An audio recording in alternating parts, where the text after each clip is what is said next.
Right, how hard is it to paddle around South Africa? Well, a lot harder than I thought when I started. I'll give you an overview of my first attempt. Day 1, we leave Mozambique. Don't worry about passport stamps or anything.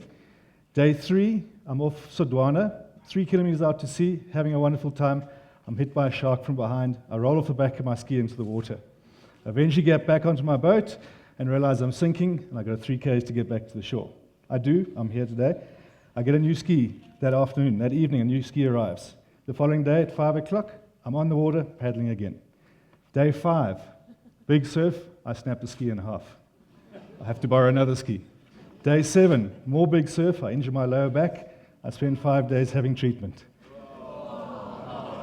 Day 10, we eventually make it down to the south coast of Durban, only to realize that we've been robbed. Everything was gone. So game over, go home, start again. 10 months later, I replace all the equipment. I change a few things. I go the other way around on my trip. I also paint a black stripe down the bottom of my ski. Now sharks can see shapes very well, so I'm hoping that this will break up the white belly looking bottom of my ski. To date, it's worked well. So take 2, along with my amazing sponsors, Land Rover and Engen, who stuck with me through both of them. I had Spar, Alucab and Fen come on board. I changed my ski from a thin, tippy racing ski to a more stable, sensible ski for the trip. And the interesting thing about it is I paddled 3,300 kilometers. The Land Rover did 14,000 kilometers. The West Coast, as you can see, pretty inhospitable, freezing cold waters. We paddled days without seeing the coast. I just happened to keep my ear open for the shore on my left, and when my GPS said time to turn in, I'd turn in. We went 5 days without seeing a single soul on the West Coast. Paddling's not only challenging, my second in the vehicle also had a challenging time to navigate to find me at the end of each day. And one trip on the Wild Coast, I traveled 45 kilometers. He had to drive 200 kilometers and took him 6 hours to find me at the end of that day. We camped most of the time, but as we arrived towards Port Elizabeth, the word had spread through the paddling community, and from then on, we never touched tents again. I don't know what people did before Google Earth. It's an amazing tool to find out where you're going, what it looks like before you get there. But in this picture, sometimes when the wind picks up and you've got to make an emergency exit, I came in over these rocks at high tide. I didn't know the rocks were there. The next morning, leaving, I'm in this predicament of trying to get up between the rocks with a very fragile fiberglass surf ski. Coming into the Knysna Heads, often I had people who'd come out and join me and paddle, people I've never met before. Sometimes it irritates my rhythm. I'm happy space, they come. But most times it actually was quite enjoyable. I'm also a bit of a gear freak. I love my stuff. So this is all the kit I had on me on the boat. I had 2 cell phones, one from each major networks. I had a VHF radio, I had a personal locating beacon, I had 2 GPS units, MP3 player, flares, signal mirrors. I had 2 tracking units, one a satellite one every 20 minutes would put me in a place, and a cell phone one every 5 minutes, so everyone could follow me on the internet.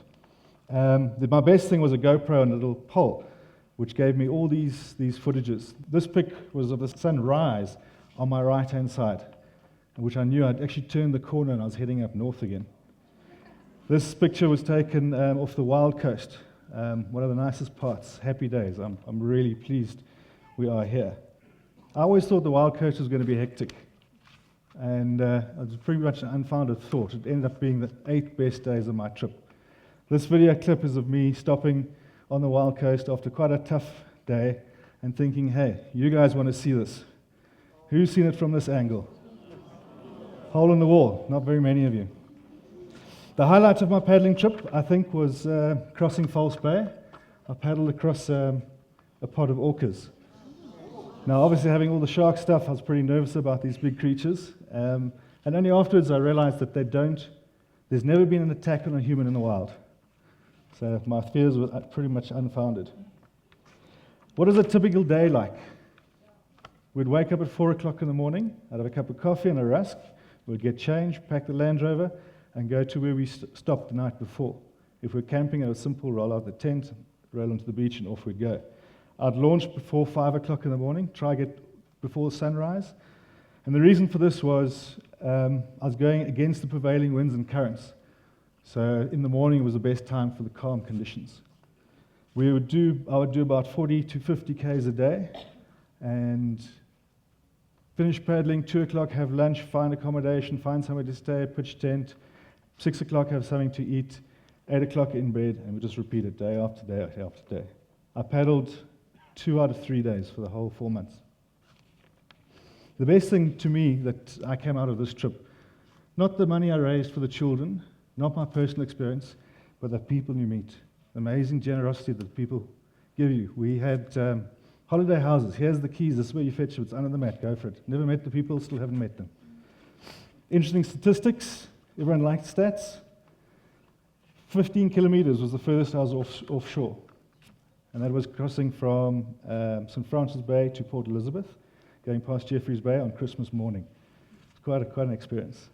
Something I didn't expect from this trip was the release of stress. I had these childhood memories that came back to me. They were long forgotten.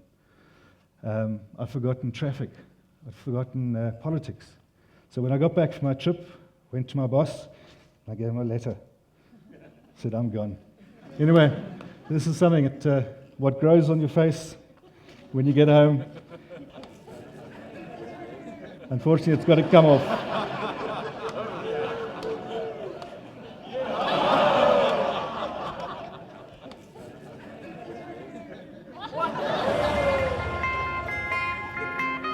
Thank you very much.